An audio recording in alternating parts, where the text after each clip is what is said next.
এই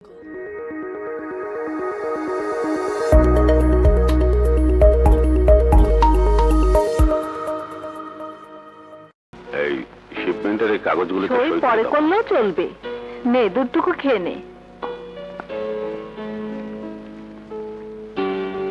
আরে doctor uncle যে, তোমার রিপোর্টটা নিয়ে এলাম। সবকিছু ঠিক আছে তো uncle?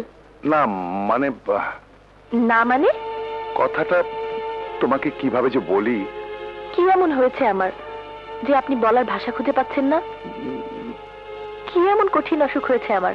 Hepatitis B, virus, cancer, এমন কোনো কঠিন অসুখ যা হলে মানুষের মৃত্যু নিশ্চিত? আমি এসব কিছুতেই ভয় করি না। বলুন আঙ্কেল। না না না, ওসব কিছু না। তাহলে? চুপ করে থাকবেন না ডাক্তার। বিষয়টা এমন যে, প্লিজ বলুন। তুমি তুমি মা হতে চলেছ। না না না, এসব আপনি কি বলছেন ডাক্তার আঙ্কেল? সব মিথ্যে, এসব মিথ্যে। নিশ্চয়ই অন্য কারোর সাথে আমার রিপোর্ট বদলে গেছে, বা যে মেশিনে আমার ব্লাড পরীক্ষা করেছেন সেই মেশিন খারাপ ছিল। ঠিক বলেছি না ডাক্তার আঙ্কেল? এ ধরনের ভুল পরীক্ষা আজকাল অনেক ক্লিনিকেই হয়ে থাকে। প্রিয়া, আমি তোমাদের পারিবারিক ডাক্তার, তাই তোমাকে জানানোর আগে নির্ভুল করার জন্য এই টেস্টে আমি বারবার করেছি, কিন্তু প্রত্যেকবারই আমি একই উত্তর পেয়েছি, তুমি অন্তঃসত্ত্বা।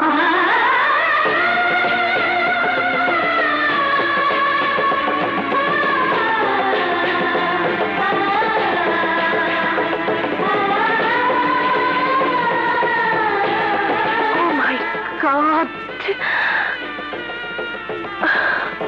ছি ছি ছি ছি, এখন আমি কি করি? হে মুখ আমরা সমাজে কি করে দেখাবো? ধ্বংস হয়ে যাবে চৌধুরী বংশের মান সম্মান ইজ্জত। এত ভেঙে পড়বেন না চৌধুরী সাহেব, এতে প্রিয়ার তো কোনো দোষ নেই। আমার মনে হয় ওর জীবন থেকে হারিয়ে যাওয়ার সময়টুকু এর জন্য দায়ী। ঠিক বলেছেন ডাক্তার, ঠিক বলেছেন। প্রিয়া মা, জেনে শুনে তো তুমি কোনো পাপ করনি।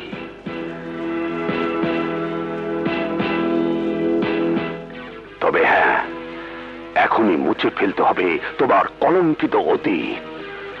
অজান্তে যে সন্তান তোমার গর্ভে এসেছে, পুরোই তাকে নষ্ট করে ফেলতে হবে।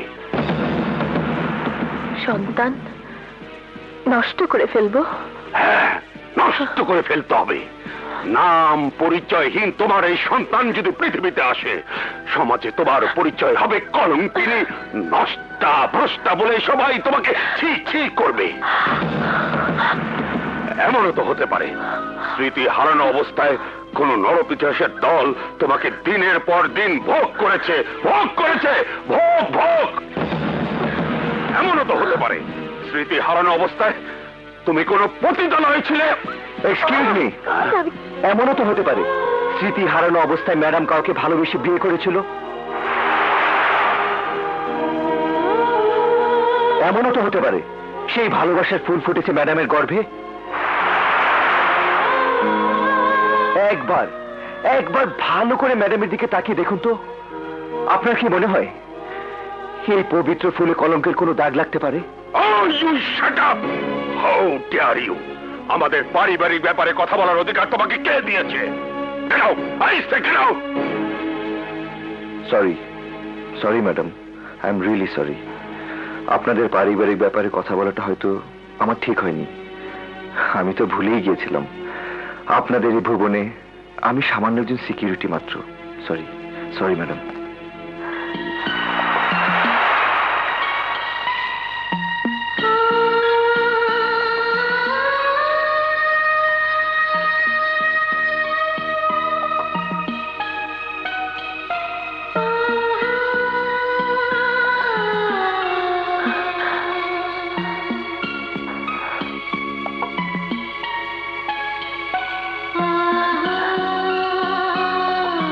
এমনও তো হতে পারে স্মৃতি হারানো অবস্থায় কেউ তোমাকে ধর্ষণ করেছে। এমনও তো হতে পারে স্মৃতি হারানো অবস্থায় তুমি কোনো পতিতালয়ে ছিলে। দিনের পর দিন কেউ তোমাকে ভোগ করেছে।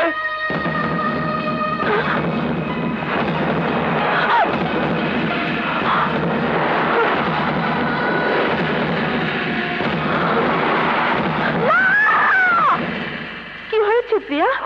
এমন করছিস কেন? আমার সন্তান, আমি দেখলাম আমার সন্তান। তুই কি কিছুই মনে করতে পারছিস না? না আন্টি, আমার কিছু মনে পড়ছে না। চল মা, ঘরে চল। তুমি যাও, আমি আসছি।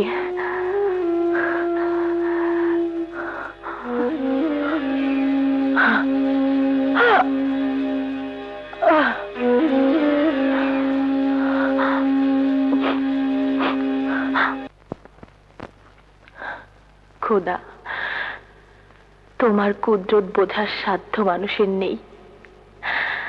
অজান্তে আমি কোনো পাপ করেছি কিনা জানি না, একমাত্র তুমিই জানো। আমার গর্ভের সন্তানের পিতাকে, কি তার পরিচয়? হে খোদা, স্ত্রীর মর্যাদা দিয়ে কেউ যদি আমাকে কখনো গ্রহণ করে থাকে, আমি যদি কাউকে স্বামী হিসেবে গ্রহণ করে থাকি, তাহলে আমার জীবনে তাকে ফিরিয়ে দাও। ফিরিয়ে দাও খোদা, ফিরিয়ে দাও। হে খোদা, আমার সব কিছু তুমি নিয়ে নাও। একবার একবার শুধু তাকে দু চোখ ভরে দেখতে দাও। আমার কাছে তাকে ফিরিয়ে দাও। আমার কাছে তাকে ফিরিয়ে দাও খোদা, আমার কাছে তাকে ফিরিয়ে দাও। আমি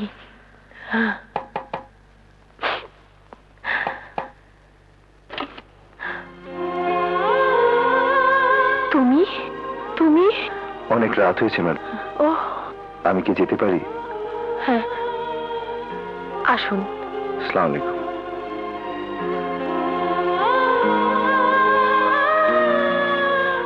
প্রিয়া যদি বিয়ের আগে আরো 10 বার গর্ভবতী হয়, তবু ওকে আমি বিয়ে করব। ও ইউ শাট আপ! আমি কোনো কথা শুনতে চাই না আঙ্কেল। আপনার কথা মতো প্রিয়ার বাবার বন্ধুর ছেলে সেজে অ্যাক্টিং করেছি শুধু প্রিয়াকে বিয়ে করার জন্য। তোমার অ্যাক্টিং এর আমার আর প্রয়োজন নেই। তুমি এখন যেতে পারো, যাও যাও। আমি চলে গেলে যে আপনার হাতে পুলিশের হাত করা পড়বে। মানে? মানে আপনার সবকিছুই তো আমার জানা। এখান থেকে বেরিয়ে সব বলে দেব প্রিয়াকে। বলবো তোমার দাউদ আঙ্কেল ভালো মানুষের ছদ্মবেশে একজন ক্রিমিনাল। তোমার সম্পত্তি গ্রাস করার জন্য আমাকে দিয়ে মিথ্যে অভিনয় করিয়ে। বাবা লোকমান, আমার মাথা আজকাল ঠিক নেই। কি কি বলতে কি বলে ফেলেছি, কিছু মনে করো না। কিন্তু এই অবস্থায় প্রিয়াকে তুমি বিয়ে করবে কি করে? না না না না, বিয়ে আমিও করতে চাই না। এটাও আমার একটা অ্যাক্টিং। তাহলে কি চাও? আমি চাই সম্পত্তির অর্ধেক অংশ। কথা ছিল 50-50 পার্টনার। এই, কে তুমি? ও কয় কি মুই কেডা হে ইয়া জানলে খুশিতে ভুললে ভাইতে উঠবে। উইটা খারাইয়া মরে কইবে না আমারে আমনা চেয়ারে বইতে। এই, চুপ করো, বেরিয়ে যাও এখান থেকে। বেরো। অর্ডার দেন আঙ্কেল, শালাকে জানে খতম করে দিই। মোর কথা হনলে নিজেকে জান লইয়া টানাটানি মধ্যে পড়বেন। মানে? মানি একটু আগে যে মাইয়াডারে লইয়া কথা কইতে আসলেন, এই মাইয়াডারে মুই ভালো গেছি না। মগো বস্তিতে ওর নাম আছে মিষ্টি। এখানে আইয়া হুনি ওর নাম পিরিয়া। মগো বস্তির এক মাস্তানোরে আশ্রয় দিয়েছিলে। তারপর? এই এরপর আর কি, বেগানা মাইয়া পর পুরুষের লগে থাকলে যা হয়। মৌলবী সাহেব ফতুয়াদারি করছে, একখানে থাকতে হইলে বিয়ে করিয়া থাকতে হইবে। শেষ ম্যাচ ঠিক হইলে মিষ্টিরে বিয়ে করবো মুই। তুমি? হয় মুই। এরপর এই হুমন্দির পথ কি করলো জানেন? মোরে পাংখা করিয়া দিয়া নিজেই মিষ্টিরে বিয়ে করিয়া হালাইছে। তাই তাই তাই ওই পোলাডারে লইয়া বেশি দিন ঘর করতে পারে নাই। এই এরপর মাইয়াটা কই জানি উদা হইয়া গেছে। আবার দেহি এইয়ানে তেমন ইহান যাই। কোথায়? মাইয়াডারে মনে করাইয়া দেই ও স্বামী কেডা। ছাড়েন আমারে, আপনি আমারে গেট আউট করছেন। মরে যাইতে দেন। দাঁড়াও দাঁড়াও, তুমি চলে গেলে আমার এই চেয়ারে বসবে কে? এই শুধু চেয়ার না, তুমি আমার মাথায় বসো। ও কয় কি? ঠিকই বলছি বাবা, যে খবর তুমি দিয়েছো তাতে সারা জীবন তোমাকে মাথায় করে রাখা উচিত, যাকে বলে জামাই আদর। তাই একটু ঠ্যাংটা উঠেই বসো বসো।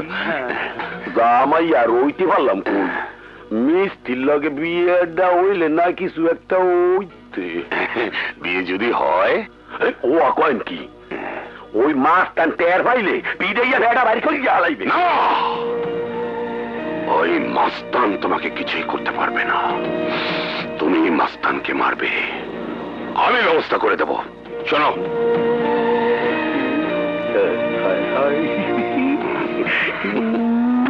ওরে আল্লাহ রে, দাঁড়ি না তার কানা। বেয়াদব।